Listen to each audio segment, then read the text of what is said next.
What up, good people? It is your boy Cool McCain, joined by Big Guardy himself, Brett. How's it We here. going? How's it going, man? We're here to talk to you guys about little pro wrestling. We had this thing last week and the beginning of this week you may or may not have heard of called a draft. Yeah, so we have that happened, and I think it's a great time for us to just kind of dig into the draft and all the different things about the draft. Um, So I guess we'll start with, for those of you who may need it, just catching you up a little bit on what happened with the draft, give you some of those results, right? So instead of going play by innings, um, I'll actually let Brett explain to you guys how the draft went, so you don't hear my mouth the whole hour, and then we'll kind of get into the breakdown of who went where, and just some thoughts and opinions on how things happened. Yeah, I thought the draft went really well. It was, I think SmackDown got the better haul, honestly, with when it came to the draft. Although there's one thing I did not like about the draft this year, and it's the fact that they did it again. They just sat there and trading the Raw and SmackDown Women's Champions. I absolutely did not like that part. I'm not gonna Yeah, lie. So now is like Bianca's Raw title reign officially over, and she has to start a new one with the SmackDown title, or yeah. So Brett, how about you? Just for those who may not understood how the draft worked, just give them a quick synopsis of how the draft worked, and that thing, and then we'll get into some of the other info. yeah. Yeah, so the WWE had a couple day draft over Raw and SmackDown that lasted over 2 days. They believe it when it was it 6 rounds off the top of my head. I believe so. Yes. So yeah, I went 6 rounds, and Raw and SmackDown they would alternate picks to draft new members and shake up the roster. And all of these changes will go into effect immediately after their next pay per view, which is coming up in a couple of weeks. Backlash in Puerto Rico. Actually, it'll be Sunday. You're a week behind, sir. Really? Yeah, and then the new rosters go into effect May 8th. But also, there was a portion of the roster, half that was available for the SmackDown draft, which they drafted SmackDown and Raw, like you said, and then the other half was available for Raw. There are a couple of people that ended up being free agents, and Brock Lesnar is a storyline free agent, so he could appear on both shows that we found out Monday night. So that's pretty much how the draft itself was set up. So a couple of things before we even get into the shows that confuse me.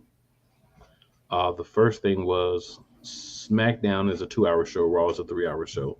Why do they get equal picks? So that was a little confusing. Um, because in the past they did it like three for Raw, two for SmackDown, which made more sense because you need the extra people for the extra hour. There's a lot of talk about people being available individually and not necessarily as a tag team. But did we even really see that happen? No, we saw the only time we saw it was like Rhea Ripley got drafted to Raw separate from Judgment Day, but they still got drafted to Raw too. So that was like, you know, and like you said, the switch of the championships. And also another thing that confused me a lot about it was just it was really weird um, how it feels like you said, SmackDown got more people, but also like a better haul. But also you have the separation of the men's championship, the World Heavyweight Championship now, and then the Roman Reigns Universal, or if it's going to go back to I guess WWE title now. But you still have just one set of tag team championships. So that's really weird because are you saying that even though they're drafted to one show, they're going to be able to go to both shows? Does it only apply to the WWE and the World Heavyweight Championship that they have to be separated? We can't get two sets of tag team champions? Like, so some things that are just quirky that should have been kind of taken care of with this as well, if this is the way you're going to do it. Maybe you didn't want to do the same thing for the tag team championships. I have a theory of a way that they could do that later on, but we'll get into that in a few minutes. So, Brett, if you'd like, you can, or I can give everybody If you want to take one show, I can take one show and just tell everybody who got drafted. If you have the info pulled up, if not, I can do. Let's say I can pull it up real quick. I'll take which one you want, Raw or SmackDown? I can do Raw. You know what? I'll let you. You do Raw. Okay. All right. So I'm in any specific order. It may end up being in order, but it's not purposefully. So for SmackDown, this is over the 2 nights. SmackDown has the Bloodline, so keep in mind what's considered the Bloodline for SmackDown. Roman Reigns, Solo Sikoa, and Paul Heyman only. Okay. Then they drafted Bianca Belair to SmackDown with the Raw Women's Championship. And then, of course, once that happened, we all knew what the next pick was going to be. The Street Profits, Montez Ford, husband of Bianca Belair, and Angelo Dawkins, also going to SmackDown. Edge was drafted to SmackDown. Bobby Lashley's drafted to SmackDown. The OC in its entirety, AJ Styles, Luke Gallows, Carl Anderson, and Mia Yim are all on SmackDown. Damage Control, which is still Bayley, Io Sky, and Dakota Kai. They're on SmackDown. Alba Fire, Isla Dawn, who are the NXT Tag Team Champions. They were drafted as well.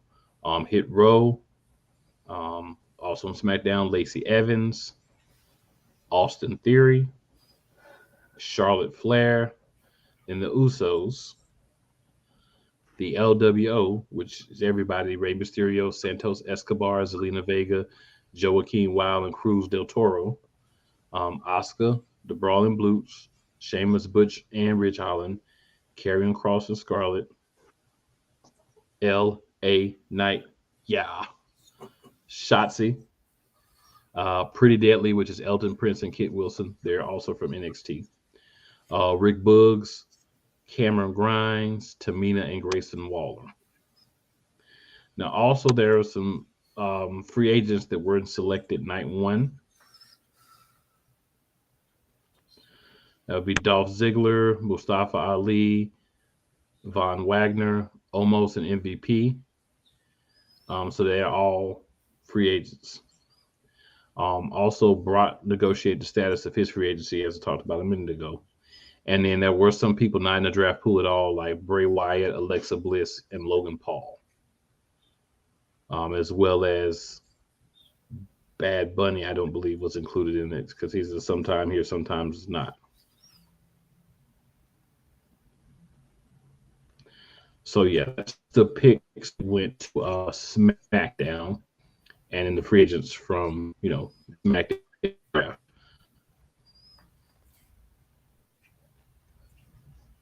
All right, were you able to get the Raw pulled up, Brett? Yeah.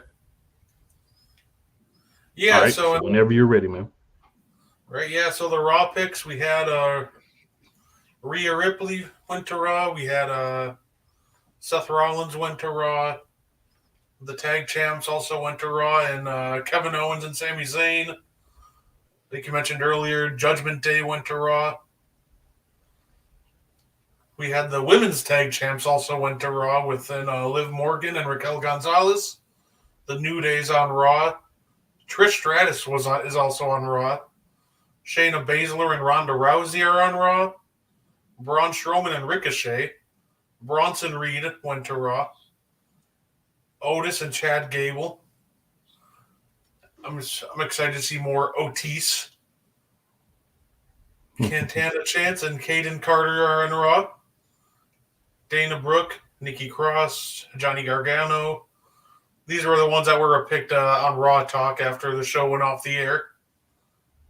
Angel Garza, Humberto Carrillo, Akira Tozawa, Piper Niven, Tegan Knox, Zia Lee, Riddick Moss and Emma, Indus Sher. So, Vera's coming back to Raw. Let's see how long it takes them this time. Odyssey Jones. And then, of course, Baron Corbin, Cedric Alexander, and Shelton Benjamin, Elias were all named free agents after Raw. Yeah, but then you had the Raw picks from SmackDown. Yeah. Which you had Cody Rhodes, Becky Lynch, Olive Imperium, Gunther, Ludwig Kaiser. Yep. Man, Matt Matt Riddle. Yep. Yeah, Oh, you got those two. Go ahead. Oh yeah, we got Drew McIntyre. The Miz went to Raw. Shinsuke Nakamura went to Raw. Indy Hartwell to Raw. And then we had some draft picks announced on Saturday morning. The Viking Raiders went to Raw. Say, Candice LeRae, Dexter Loomis, the Maximum Male Models, Natalia. Well, was Natalia? Did Natalia go to SmackDown? These ones don't have a name after. Huh? No, she went to Raw. She went to Raw. Oh yeah, okay. So Chelsea Green, Sonya Deville, Zoe Stark, they all also went to Raw. Mm-hmm. And Apollo Crews is back on the main roster on Raw, which is kind of interesting. Of course, Seth Rollins. So yeah. So for me, I'll start Raw, and feel free if you want to add someone you think. But the biggest head scratcher for me is Apollo Crews, and the reason I say is you sent him back to NXT. You didn't really have anything from him doing the main roster.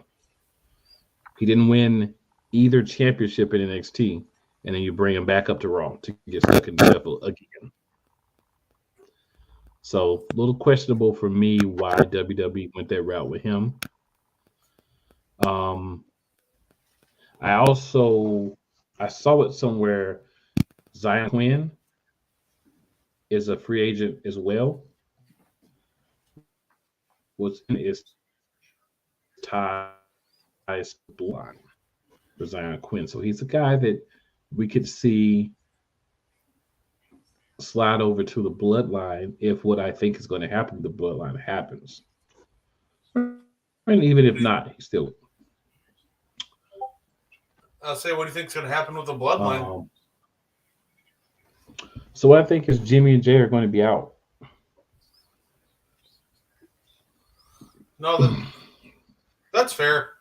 It really does seem like they're treading that direction where the Usos are going to get the boot soon. Mm-hmm. Which honestly, I'll take it.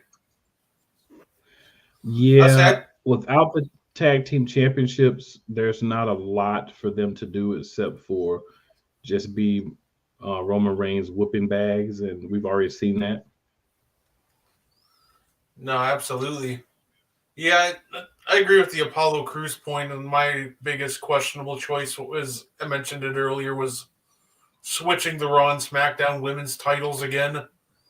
At this point, I think you should just rename them so that if you do want to switch them, it won't affect the title reigns at all. So I don't know what you'd want to call them, but I think you just got to take the words Raw and SmackDown out of them. Because it's just really annoying because once again, now we got to end Bianca's title reign. Because now she's technically the SmackDown title, so it's a completely new title reign. To me, it's just... Yeah, I agree. Like way to end the title reign. I think what you should do is take what you do with the men's belts. You have the WWE Women's Championship, and then you have the Women's World Championship. Just nothing too difficult, nothing too crazy. Just the WWE Women's Championship and the WWE Women's World Championship. Nothing too out of the ordinary. Nothing too crazy. Kind of matches what you do with the men's titles, but it allows you to give them that flexibility, right? Because, like you said, being the Raw and SmackDown was always just it wasn't. So you give them a color that's more neutral, something that can go back and forth. Like maybe you make one white and black, one white and pink, or something like that, where they can go back and forth and they're not specific to a brand. I think that's the route that you definitely want to go to women's as well. Or you could do an ode back to the Divas Championship and make one of them purple. Make it look like the Cruiserweight title. Yeah, no. Well, I mean, like those middle plates. You know how the belts are both white now, but the middle plates are red and blue. We can make one middle plate purple, one middle plate black. They can go either brand. Ooh. It might actually look pretty sharp. Yeah. No, so there's definitely some.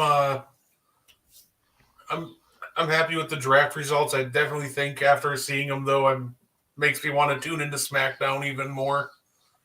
Although I always have to follow Imperium wherever they go. I think Judgment Day versus Imperium has a lot of potential to be a lot of fun. What do you And you're think? What are kind of some? leaning toward what my Huh? next thing was going to be. I said you're kind of leaning toward what my next thing was going to be. So for Raw, because I will definitely talk SmackDown as well, but for Raw, what do you think was the best draft pick outside of like Cody, obviously, because you want to finish the story. But like, what do you think was your favorite pick to Raw? It probably was, and this might be just because I'm a really big Gunther guy, but I really love them scooping up Imperium. That's an absolutely phenomenal move. And now you got a faction that have a constant threat in the mid card and tag division. I thought that was an absolutely great pick by Raw. Agreed. I definitely think that was the best. But I also think that Indusher, Jinder Mahal, Veer, and Sangha, if used properly, could be a really good another trio to possibly go up against like the New Day, Imperium, Judgment Day, and so forth. Because at some point, a lot of these, factions have to have some type of, confrontation. It's just how it goes. So I think that could be good. I do also like keeping Riddle on the same brand with Owens and Zayn because that has some tension between Owens and Riddle. With Zayn kind of in the middle of it, and then the whole question about is he going to really ever stab him back if they lose the belts and all those things. So I think that's a good little pairing as well. I do like Dexter Lumis and Indy Hartwell being able to continue their storyline, romance, and marriage and everything.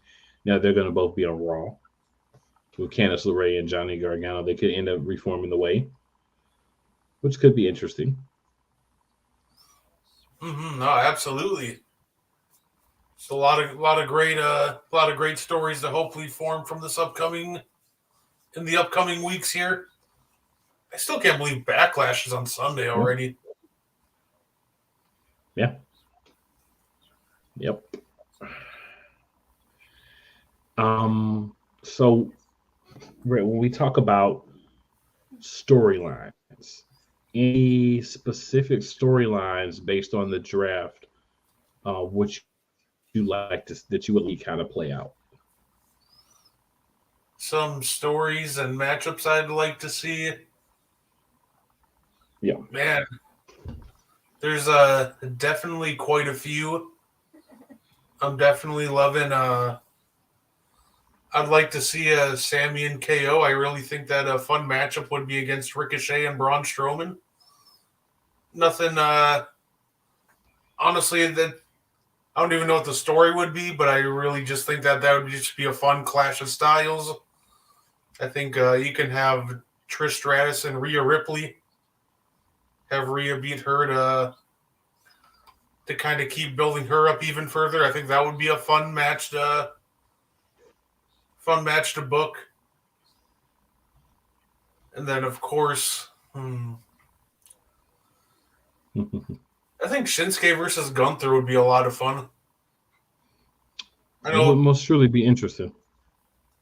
I know Shinsuke's in a feud right now with Karrion Kross, it seems, but I think that would be an interesting clash of styles to book.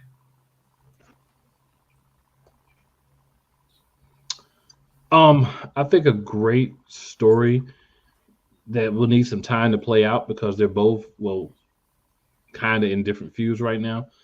Obviously Becky Lynch and Trish have to finish their program, but I think if you get Becky Lynch and Rhea Ripley, you've got a SummerSlam, you've got a women's SummerSlam, high profile match, right? So I think that would be a great one to lead into that. At some point, Liv Morgan and Raquel Rodriguez will lose the tag team championships. And then, of course, they'll go their separate ways, as what always happens. That's probably going to be the Rousey and Baszler.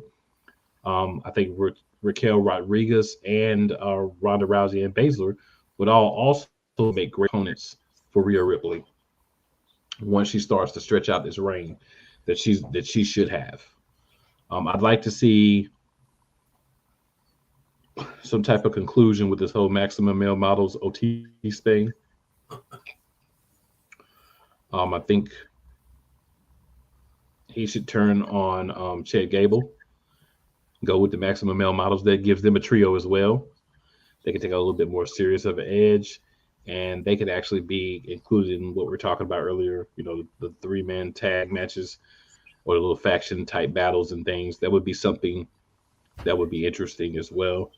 Obviously, Bronson Reed, with matchups against a lot of people, he's a guy I think is going to climb that ladder, and just him going through the levels of climbing that ladder. And then Emma and Riddick Moss.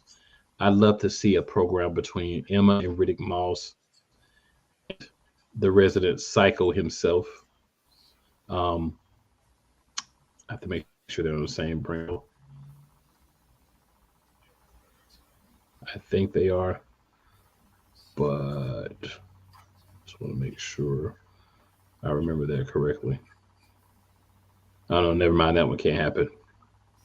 Scratch that. It didn't happen. Oh. There's a matchup I'd like to see, but it can't happen right now. But yeah, just some guys. I want to see some of these different guys that are out there kind of on an island by themselves get a chance to kind of move up the ladder. I mean, obviously, the main storyline is who's going to be this new WWE World Heavyweight Champion. So you got to think the people that you could realistically have in some sort of tournament. Because my guess would be you do some sort of tournament. You got Cody Rhodes. I would be one of the guys. You could put Gunther in there for sure, even though he is the Intercontinental Champion. That doesn't matter. Matt Riddle. Drew McIntyre has been a former champion. Of course, Seth Rollins is a guy that you could place into that tournament. You could put Owens in if you didn't have the tag team titles right now. So I don't think you'd put him there. You could put Kofi Kingston in. He's a former champion. Maybe Braun Strowman. Just some guys. Just thinking about guys that could realistically be from the roster of Raw in some sort of tournament, because it'd have to be prerequisites. You've been a champion before. You've at least competed for a championship to be included in that, versus just throwing a bunch of people in and seeing who wins. So just some ideas, some thoughts I had on different storylines that Raw could possibly go with, and then if we have some time, I could swing back and give you some more detailed ones, but just some overall thoughts on Raw. And obviously, I think I agree with you.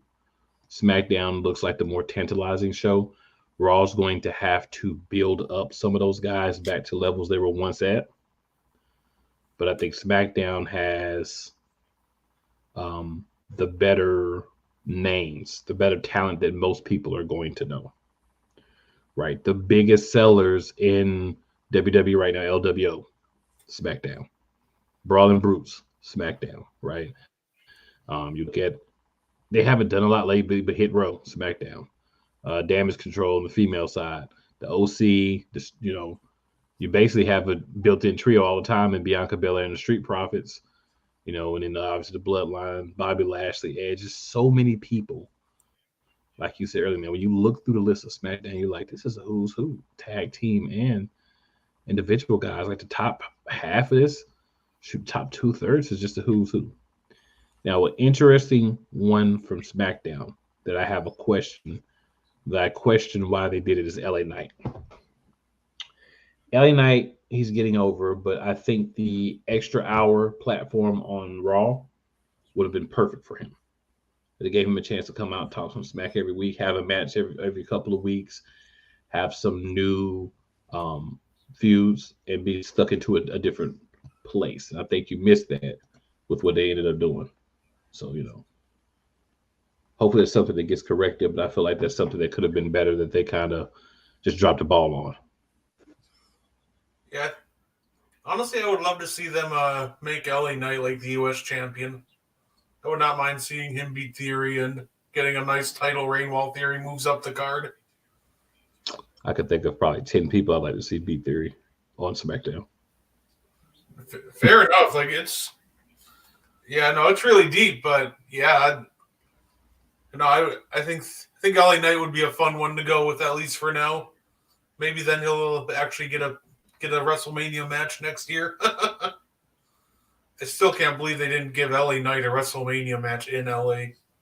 Yeah, that was some kind of segment or something, but hey, that's that Vince influence.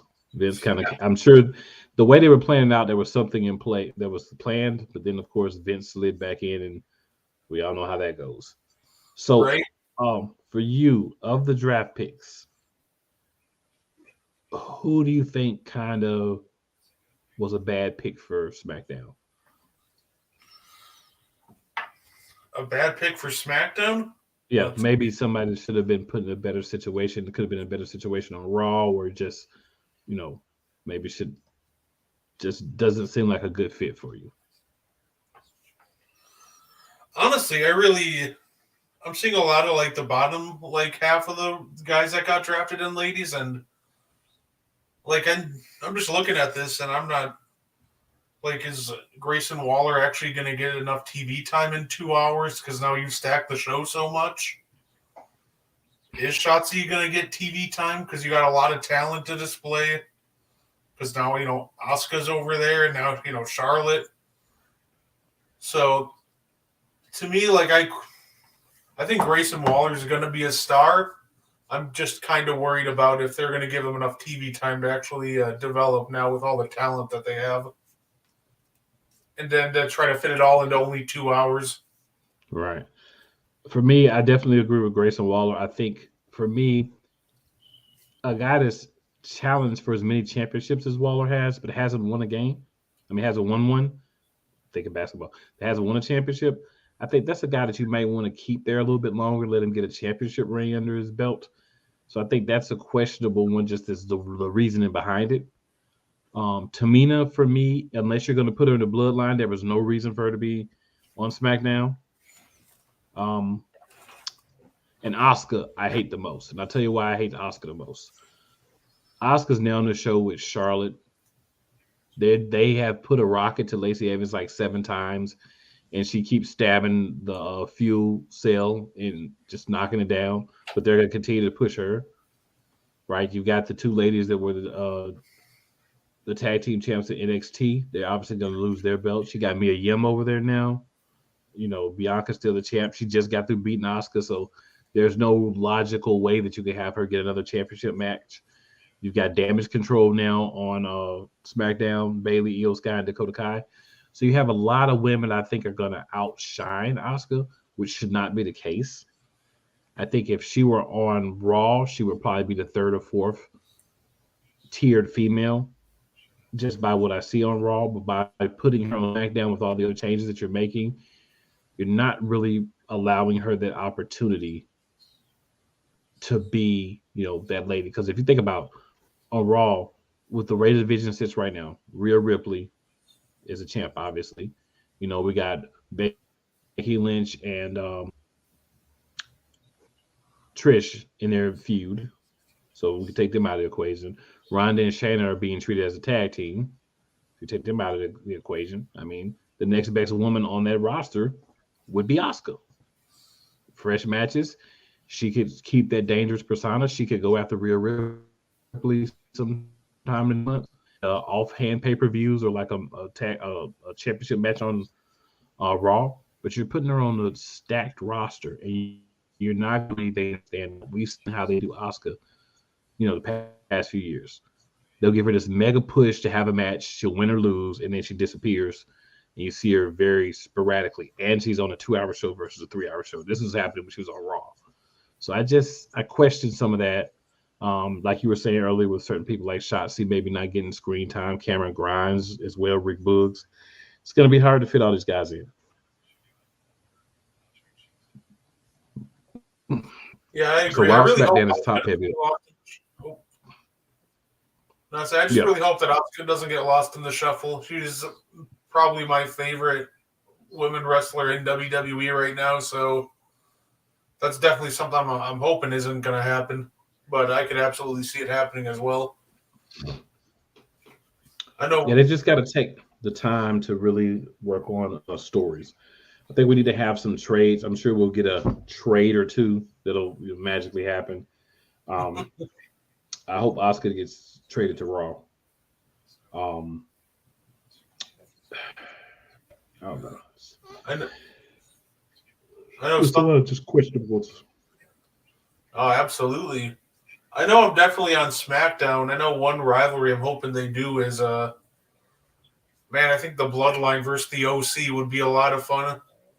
I know the Bloodline would come out on top, but Roman versus Styles and Bloodline versus OC just sounds like a great television right there. Now, the one thing for me is that's why the bloodline has to get a female, right? Because that's the top two factions, and along with the LWO, that are going to be on SmackDown. So, an important thing about all the other factions is they have a female. So you've got to introduce at least one female into the bloodline. You probably need to actually introduce a couple, but at least one. To me, that fits that bill. There isn't any other free agents, females that would fit that bill. No, unless they're going to make a trade and bring up The Rock's daughter and bring her into the Bloodline, but I don't think they're going to do that. I don't think she's ready for that yet. No, I don't think. I think Omos and MVP are going to end up on SmackDown with Bob. I think and Lashley's going to bring them. They're going to get Lashley to bring him in because what I think is going to happen is I do agree with AJ Styles against Roman Reigns, which puts the Bloodline, the OC against each other, right? Then you got Bobby Lashley sitting there. He's going to be a top contender by itself. That's not going to work against the Bloodline. Because I think they either somehow keep the Usos or at least one of them. They maybe bring in Zion Quinn. He fits there, right? Samoan descent. Makes sense to slide him into the bloodline. You look at the Brawling Brutes. They don't have a female with them either. But if you think about that's what's needed. Like if you're going to compete, you're going to have that female presence too, because for sure, 100% sure that the OC has 3 guys and a lady. So if you're going to compete with them, you're going to have that lady as well. Then the Bloodlines got to re-up because they're just doing them as just Roman, Solo, and Paul Heyman right now. So those are some things that could be pretty interesting from that. Man, I'm just waiting for them to pull the swerve. We're thinking it's going to be a Bobby Lashley versus Roman title match, and then they're going to bait and switch us. Just waiting for Omos versus Roman for the title. I don't see that happening. But if they do that, we know who's going to win that match. I'm sorry, but I don't see Omos 50 minions. I said another interesting. I was trying to think of some interesting feuds for Bray Wyatt whenever he returns from his health issues. Hopefully, it's soon. Honestly, I love like story-based characters, and I think Bray Wyatt he's definitely my favorite on any roster right now. I definitely enjoy watching his character. So I can't wait to see where he comes back and he tries to fit into the equation. Yeah, we know he wasn't included in the pool, but I did read several reports that they did hire a new writer that's going to be writing stuff for Bray Wyatt when he returns. I think he'll be doing a couple other people too, but he'll definitely be writing for Bray Wyatt and kind of doing that with him, getting that character together. I think they'll do a little bit of a soft reboot on this new version of Bray Wyatt. I like where they were trying to go, but the way that they were doing it lost my interest pretty quickly. Yeah, and plus taking a couple months off, it's going to be asking a lot of people to try to remember to piece that all back together. So, yeah, I think you have to what you really should do is get Uncle Howdy back as quickly as possible. because he wasn't included in the draft, he's technically a free agent, so he can appear on both shows. Um, we also that what you call it was not drafted. I said, I don't think Alexa Bliss was in the either. Yeah, Alexa Bliss. Yes, that's what I was trying to think of. She wasn't drafted either, so they have that possibility of her coming back with Uncle Howdy. You can have Uncle Howdy come back. You can have her come back with Uncle Howdy. So I think that would be something that you could do, or you could have her on one show, and then if Uncle Howdy's there, you get the weird, crazy Alexa Bliss. If she's not, you get a normal Alexa Bliss. So you can kind of show that he has the influence on her. That would be a good little angle they could do, and then bring Bray back into the fold. Like I said, the things that they were doing, I liked.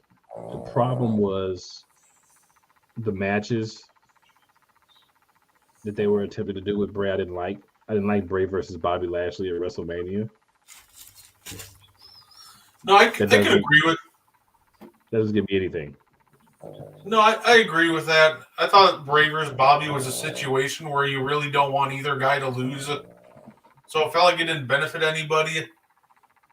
And as soon as I saw the announcement that Bray versus LA Knight was going to be a Mountain Dew pitch black match, I just rolled my eyes like, I almost feel bad for Bray Wyatt because they settled him with just the most ridiculous match concepts, and you're just like, all right, go make it work. And that goes all the way back to his feud versus Randy Orton when they had him and Randy Orton in a House of Horrors match, which was just awful. So I really hope when they come back, they just get creative with him, but just keep the match type simple. Like we don't need a pitch black match. We don't need a House of Horrors. Just a regular, like a one-on-one match, or like I don't need another swamp fight either. That was really bad also. It just feels like with him, when they try to do a creative match, they just take it one step too far and it just becomes unwatchable. Yeah, the cinematic match with like AJ and Undertaker, that was good. The cinematic match with John Cena, that was good. But I think you have to understand that it doesn't always have to be one, and you can't continue to do it with the same characters. Mm-hmm. That kind of dulls a little bit. It's got to be kind of like we were talking about last week with the cage matches. Not every week. Those are not the type of things you want to have all the time. You just want to have those things kind of slide in. Sometimes you do them, sometimes you don't. Right? So that when you do them, they matter. You do cinematic matches, it's at big pay-per-views like SummerSlam, WrestleMania, the ones that you consider the big four pay-per-views. That's if you're going to do it, premium live events. Those are the ones that you want to do that at to kind of make it, pop to people in their mind and them say, oh, I want to be part of that. And then if you're gonna do it, just make it make sense. Keep it like the Boneyard match, which was really straightforward. It's weird.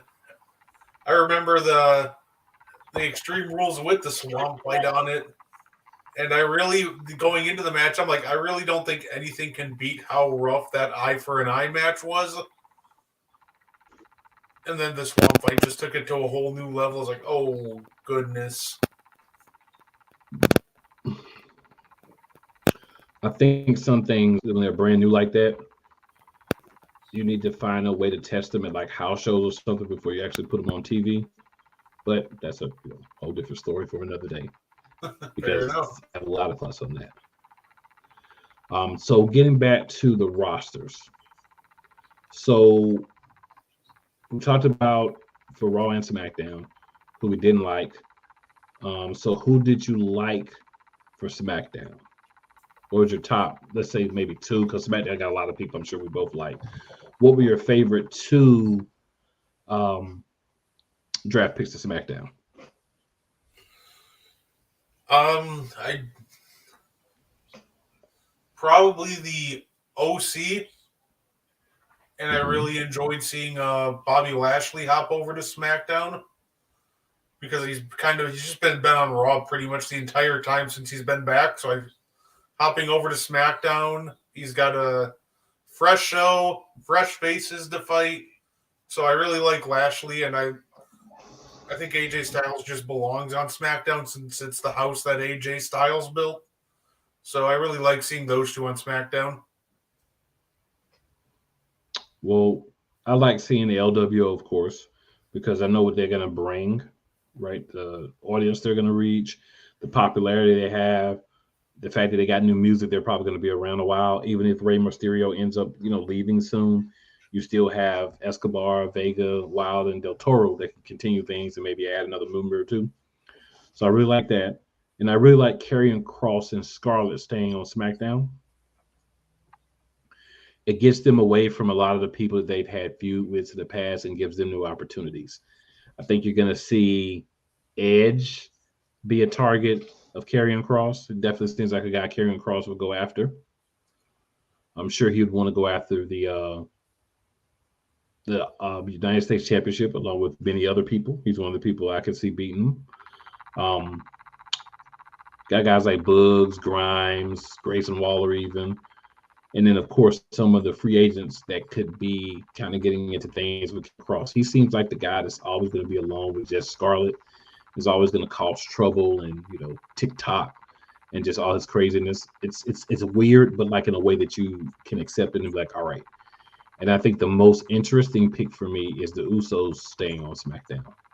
That's interesting to me because you had the opportunity to split them, leave them on Raw, right? And then kind of remove them from the bloodline or have them say they're still part of the bloodline, but they're on Raw, right? Exclusive to Raw, can't show up on SmackDown. The only person that would be able to go back and forth, of course, would be the Wise Man because he's not an actual wrestler. So that could have been interesting, but they decided not to go that route either. So, it's fine. So, yeah, those were mine. But there's so many more you could talk about, but those were a couple that I kind of thought of. Nothing bad Raw. Go ahead. I'm not saying I'm really hoping that they end up running back another program with Roman and Jey Uso. The first one was so enjoyable to watch that I'm hoping that they do it again. I would definitely be invested into a second feud between the two. That's definitely an interesting angle they could take. But Roman's got so many new challengers now. I think it would be a while before Jey, even if they were to have everything happen, it would be a while before Jey would be able to get to a position where he's a believable challenger for Roman Reigns after being his lackey for so long. So going back to our Rocket, if you could take, this could be a group or two individuals, and just put them into a program. Doesn't matter if they're doing the program now or not, but just fantasy booking. Okay. If you could take any two entities, that could be a one-on-one match, two tag teams, two factions, a guy in a faction and another guy, a girl in a faction, another girl, however, and just put them in a story. Who would you want it to be, and what would you want that outcome to be? Oh man, I think Raw. I'd want to keep it simple. I do now I want to see a full blown match between Cody Rhodes and Gunther. Okay. And I think the story, just keep it simple. They just want to see who's the better man after Cody eliminated him at the Royal Rumble. Gunther's out for revenge. Cody wants to prove that he can beat Gunther in a full one-on-one match. Otherwise, I think I've always loved faction warfare. I fell in love with it during the days of the Shield with them battling the Wyatt family in Evolution. And I definitely would love to see Judgment Day versus Imperium. And I think Imperium could just keep that simple too. Like Imperium says, Gunther always says the ring is sacred. He could think that Judgment Day is tarnishing it, or he thinks they're a joke. just keep it simple. But I would love to see Imperium versus Judgment Day or Cody versus Gunther on the Raw side, at least. All right, so I don't I actually like the idea of Imperium versus Judgment Day, but there's one thing we have to remember anytime you're talking about Judgment Day.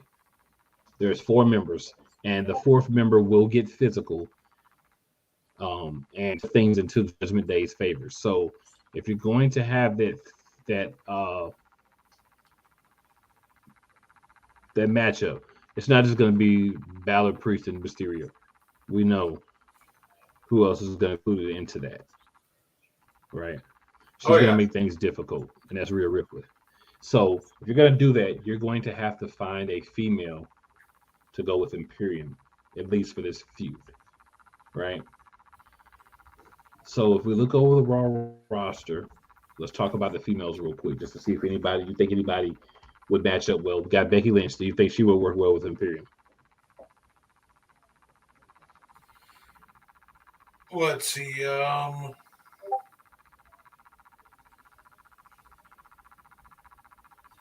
And it could be just a quick yes or no. Doesn't have to be anything long. But do you think Becky Lynch would work well with Imperium? Honestly, I could see it. Right. What about Indy Hartwell? Indy Hartwell would be interesting. I think she could, but I think the right answer would be probably Becky Lynch, and that's because then you could use. It would probably help. More women. There's other women to go. What about Candice LeRae? Nah, I don't think so. What about Sonya Deville? I don't think so either. What about Chelsea Green? Absolutely not. I just don't think the characters work. Natalya?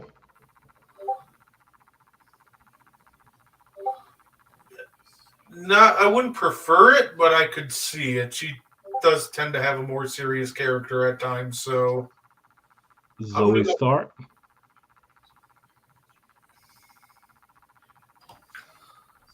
I'm going to go with no. All right, Liv Morgan?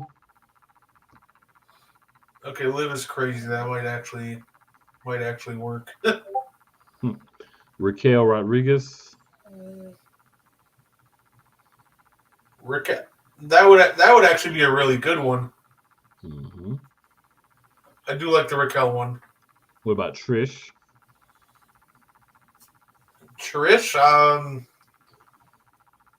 I just don't think. I'm going to go with no, just character-wise. I don't think it would work. What about Ronda Rousey or Shayna Baszler? Yeah, that would definitely work. They're legitimate fighters. Gunther's probably as legitimate as you can get, or pretty close to it in terms of character work. And three others that could be considered. Emma. Well, excuse me. Dana Brooke. I said Emma, but I was because they're right under each other on my list. Dana Brooke. Dana Brooke, no. All right. What about Nikki Cross? No, probably not. No. And then actually, I said three more, but actually, there's two other ones: Piper Niven or Tegan Knox.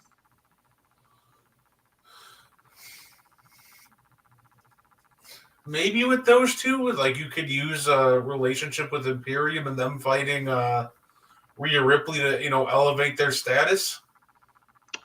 Yeah, I was thinking as we were going through the list, I like Tegan Knox because she's been there. She doesn't really have a storyline or anything. So she's someone that you could always bring out and be like, she's serious about wrestling and she's tired of people not taking this serious and everything. I wouldn't say Piper Niven. Nikki Cross has always been on the tick. I could see possibly Dana Brooke because she just wants so bad, right, to be successful on the show. I could see her saying it's time to just take everything seriously. I did include the NXT tag team of Chance and Carter, but I could see actually one of them possibly going with Imperium for a short time. I do agree Natalya would be, I think, a good pick. Serious character. The women always mess her over anyway. From the Hart family. definitely takes wrestling seriously, so I can see her fitting in. Um, Indy being new to the roster, and obviously she's gonna have to lose the NXT championship. That could maybe be a first group for her to kind of be with. And then the whole thing with Dexter Loomis kind of hanging over their heads but not coming to light yet. That could be an interesting thought. The only thing I don't see about Becky is she's character, right? And Imperium is more like straightforward, serious. So I just don't see Becky's character fitting in with I, Imperium. I wouldn't see it as like a full on alliance or anything. I could see it more so being Rhea and Becky starting a feud, and while Imperium and Judgment Day are having a match, then Becky runs out and helps Imperium, but more so because she wants to get her hands on Rhea Ripley. So I don't think it'd be a full on like alliance, maybe like a one off thing. Like I don't think they would interact much, but I could see her more so just kind of doing a run in on their match, not necessarily aligning herself with them. So I think after the situation with Trish, I think it's going to be a while before we see Becky, who doesn't really like to work well with others anyway, work with anybody other than Seth.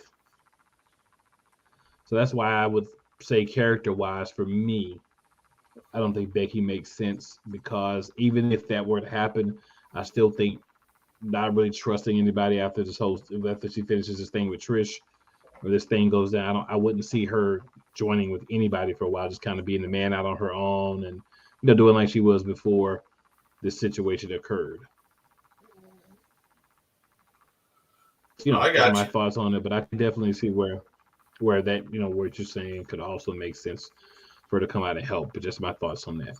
So we'll do the same thing for SmackDown here. Then we'll kind of get up out of here so that we got something else coming up on the network, and we'll be hitting that hour anyway in a few minutes. So for SmackDown, if you could pick anybody, whether they're in a group or not, male or female, to have a feud and how you'd like it to end. So, for instance, say you picked Austin Theory and Jimmy Uso or Jey Uso, and say I want to see them have a little feud and Jey Uso win the United States Championship. What? Just for example, but who would you like to see, and what would you like that outcome to be?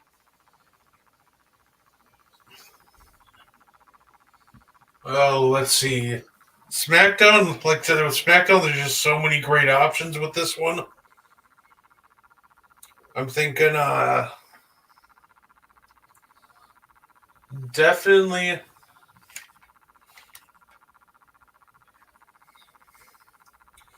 give me a fun one. I'm going to go with a wild card one here. Give me AJ Styles versus Montez Ford because I think the match would be phenomenal. I think you can make a star out of Montez Ford. I think Montez Ford isn't enough of a singles threat to beat AJ Styles yet, so I think AJ Styles would come out on top. I think you keep the story basic as Montez Ford wanting to prove himself that he can be a singles wrestler. But I think that would be a really fun first program for Montez Ford, the singles wrestler. So for me, and then we have time if you want to do a second one after this. For me, I would do Solo Sikoa and Austin Theory. Ooh. Of course, Austin Theory is going to come out and talk about the forever reign and blah, blah, this and blah, blah, that. So then we get the wise men pop out and say, you can't have a forever reign unless you're going to beat the bloodline. And you're definitely not on the level of the tribal chief. But I do know someone who would be perfect with some more gold around his waist, and bring more gold to the bloodline. Solo then comes out. Heyman has to hold him back. Reigns the next week talking to Solo saying, "Yeah, you should get that gold, bring that gold to the bloodline." Right? Mm-hmm. And of course, with the help of Roman and in my synopsis, Zion Quinn, we get Solo Sikoa. United States champion, bringing more gold to the bloodline, adding a new angle. I would actually really enjoy that. I think it's to be a perfect time to start bringing out Solo more as a singles character, and just giving him a dominant reign as champion.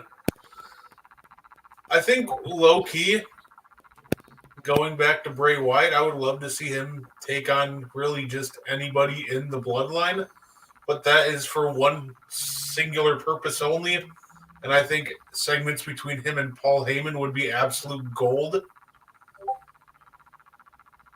So I know it won't happen for a long while. At least I don't think so. But I would definitely love to see a Bray Wyatt interact with the Bloodline and get some great segments with him and Heyman going.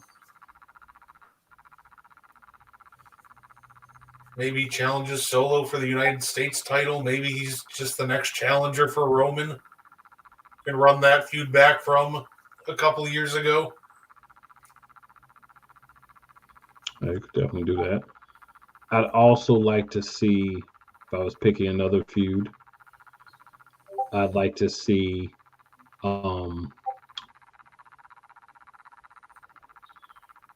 Street Profits against Pretty Deadly, the guys from NXT. I'd love to see them have a couple of matches. I'd like to see them meet in the finals of a tournament to crown the new World Heavyweight Tag Team Championships. Because if we're going to split the men's belts, we need to split tag belts too. Right? So I'd love to see something like that opportunity to, maybe along the way, it doesn't necessarily have to be the finals, but I'd love to see them have a match or a series of matches against each other. I think that would be some really great wrestling and would give us a new and fresh feud for the Street Profits instead of the same old feuds. The only other one that would really be new for them would be the Brawling Brutes. Or I don't think that Joaquin Wilde and Cruz del Toro have had a match with them yet either, but yeah. And something I just thought about before we get up out of here. Hit Row. They've got to make a decision on what they want to do with Hit Row.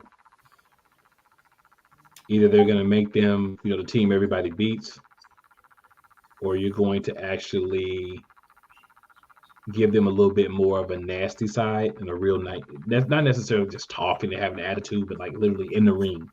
Their wrestling style more aggressive, more ground and pound, more inflicting damage, getting some steam built behind them. Because I think you have a good thing with Hit Row, but it's not being used properly. And everything kind of went down from when Top Dollar tried to dive over the top rope and missed. So maybe start with them having beat down Michael Cole. We definitely want to do that. That's already been done, Lord knows how many times, beating down Michael Cole. Oh, so yeah. Maybe have them, maybe have them start off just having some matches against some of this throw. You know how they throw together a tag team. They'll just have two guys come out, like, look at have Cameron Grimes and Grayson Waller end up being a tag team, right? Or thrown together for a tag team match against Hit Row, and then Hit Row comes out, does a thing. They kind of unleash a little extra punishment on them, and just kind of start building themselves back up as a mean heel stable. Forget the rapping before matches and those things. Kind of like if you watch AEW, kind of like they're doing with Swerve Strickland. Not necessarily the same, but that type of thing where you click that gear and you're starting to get more like just aggressive, more mean, more serious about what you're doing. I think that's what's hurting Hit Row to me as far as people accepting them and being interested, because they have a good shtick going, but the usage of them in the ring, that's where everything falls apart for them. Oh, fair enough. I absolutely agree with you on that one, sir.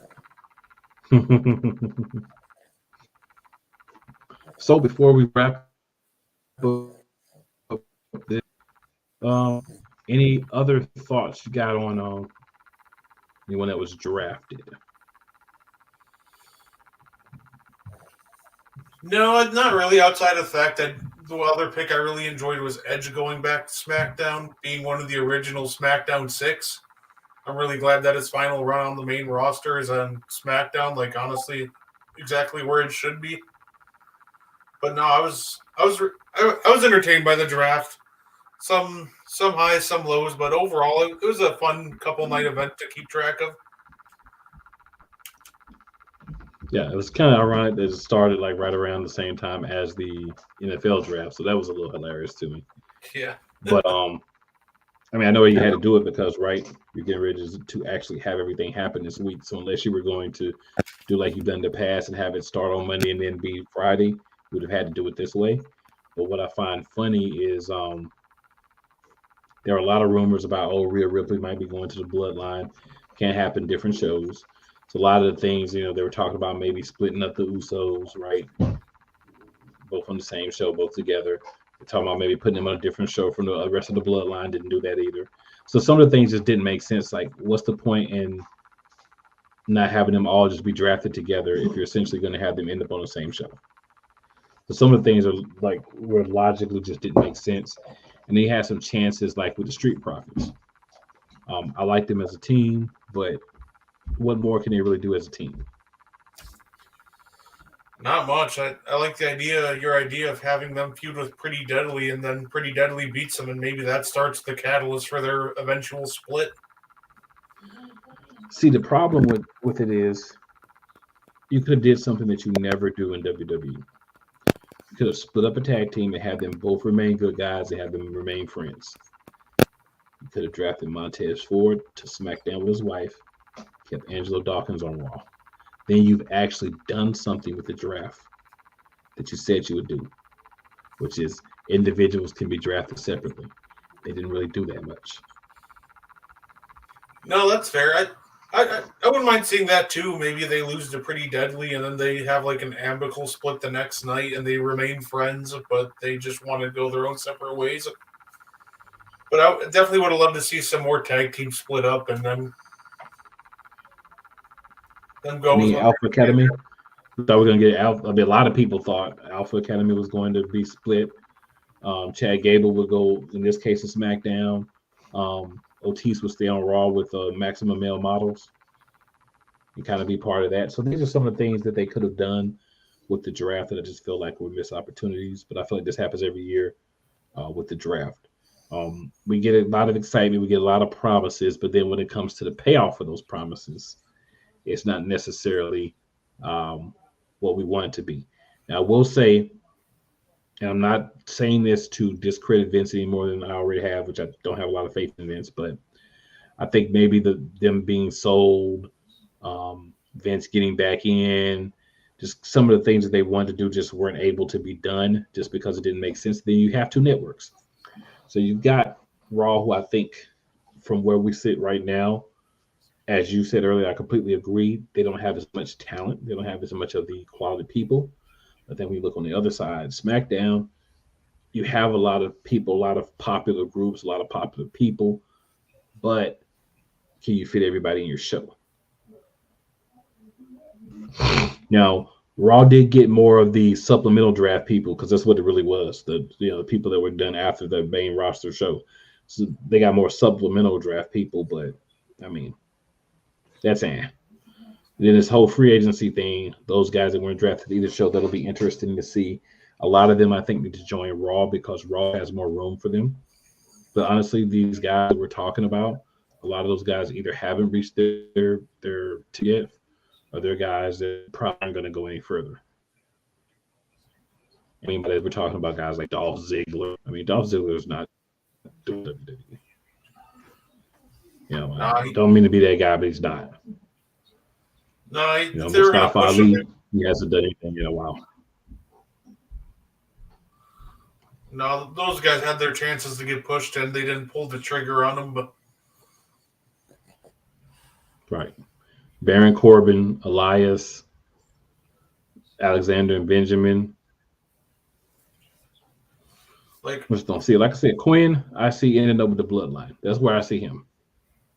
Von Wagner, I don't see a point in him even being called up, but whatever.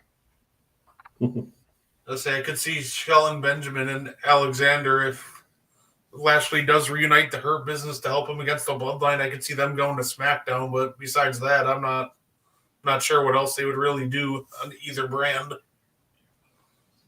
Right. Yeah. So I think it was some good things in theory. Some good things happened, right? I'm not trying to sit there and say, "Oh, the draft was sucked and I don't like it. It was bad." It just felt like it could have been more intrigue, more people moving around.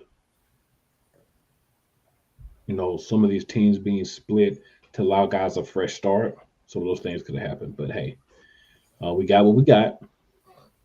It is better than it was. We're going to have defined brands again, which is always a positive. We'll see what happens with the women's championship. I did see earlier and heard some talk about them maybe combining the two championships into one undisputed championship for the women.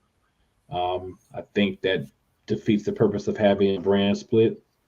I think if you're going to have a brand split, every show needs belts except for the women's tag team championships.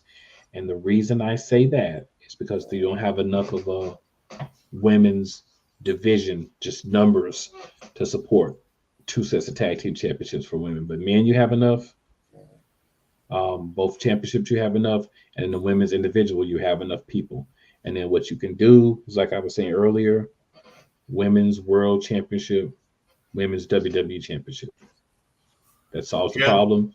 They can go between brands, just like the United States and the Intercontinental. You can just flip them. Doesn't matter. They really honestly just need to get rid of the women's tag titles. I really just don't believe in them at this point. I don't think they'll ever book them properly. Switch it from a women's tag titles to like a women's United States title or however you want to do it. I don't think they'd do any better with that. But I think what would make it intriguing is the women's tag team champion should be able to go between shows. And then if you lose to a SmackDown team and you're a Raw team, then you go to SmackDown, the Raw team comes to Raw.